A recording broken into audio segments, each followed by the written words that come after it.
meine Arbeit für richtig hältst, ob du glaubst, dass ich fleißig gewesen bin, dass ich gearbeitet habe, dass ich in diesen Jahren für dich... बात है 1945 की। 29 अप्रैल की रात Germany के Berlin शहर में chancellery के 50 फीट नीचे बने एक बंकर में शादी की तैयारियां चल रही थी। बंकर के मैप रूम को शादी की सेरेमनी के लिए सजाया गया था। दरअसल यह शादी थी दुनिया के सबसे क्रूर तानाशाह एडोल्फ हिटलर और उसकी प्रेमिका ईवा ब्राउन की। शादी के कुछ घंटे बाद ही हिटलर ने गोली मारकर सुसाइड कर लिया था।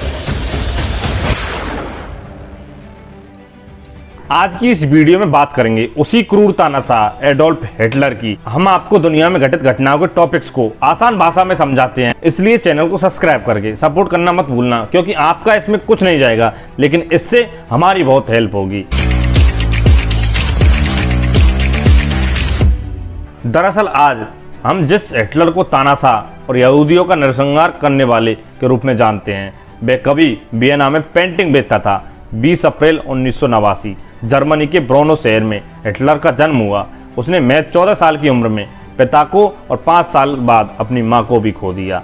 इसके बाद वह वियना आ गया और पेंटिंग्स बेचने लगा। इसी दौरान उसका रुझान पॉलिटिक्स की ओर बढ़ने लगा। यह वही समय था जब उसके अंदर नाजी आइडियोलॉजी का बीज पनपने लगा था। 24 की उम्र में हिटलर वियना से म्यूनिख शहर आ गया। इसी दौरान पहला विश्व युद्ध शुरू हो गया। हिटलर ने यहाँ के राजा से युद्ध लड़ने के लिए परमिशन मांगी और 4 साल तक चले इस युद्ध में अलग अलग मोर्चों पर लड़ता रहा। अंत में जर्मनी युद्ध में हार गया। ज्यादातर जर्मन के लोगों की तरह हिटलर को भी यही लगता था कि इस युद्ध में जर्मनी की हार की वजह वहां के ही नागरिक हैं। लोगों ने उस मुश्किल वक्त में भी देशभक्ति नहीं दिखाई थी। इस समय तक हिटलर जर्मनी के राइट विंग के नेता के रूप में अपनी पहचान बना चुका था। विरोध प्रदर्शनों के लिए उसे जेल भी जाना पड़ा। जेल से ही उसने अपनी पहली किताब माय स्ट्रगल लिखी। इसमें उसने डिटेल में बताया कि अगर वो सत्ता में आता है तो वह फिर से जर्मनी को महान बनाने के लिए क्या क्या करेगा। 9 महीने बाद जब वह जेल से छूटा तो इस किताब का सेकंड पार्ट पब्लिश किया। जेल से निकलने के बाद वह अपनी सौतेली बहन एंजेला राउबल के साथ रहने लगा।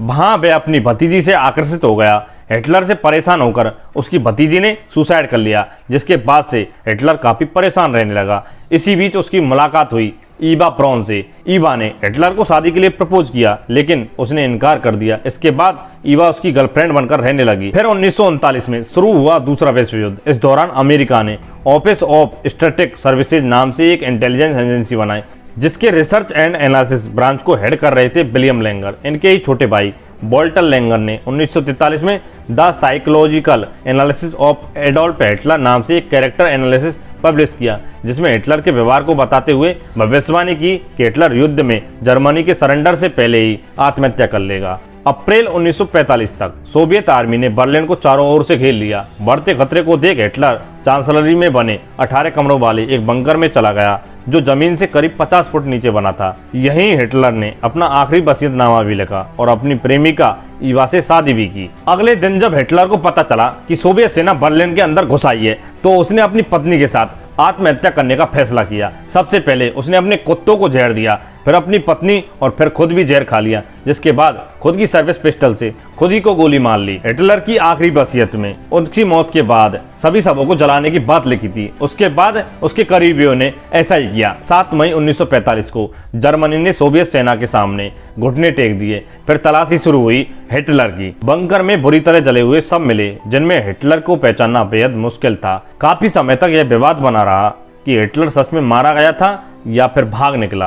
हालांकि उस बंकर में बुरी तरह जला हुआ एक इंसानी जबड़ा भी बरामद हुआ था। 2018 में यूरोपीय जर्नल ऑफ इंटरनल मेडिसिन ने एक रिसर्च पब्लिश कर पुष्टि की कि वह जबड़ा हिटलर का ही था। उसकी मौत 1945 में हो चुकी है। तो यह थी दुनिया की सबसे क्रूर तानाशाह हिटलर की पूरी कहानी। अगर आपको इस वीडियो का पॉइंट समझ में आया है तो वीडियो को लाइक करना और ऐसे ही वीडियोज के लिए सब्सक्राइब द बेल।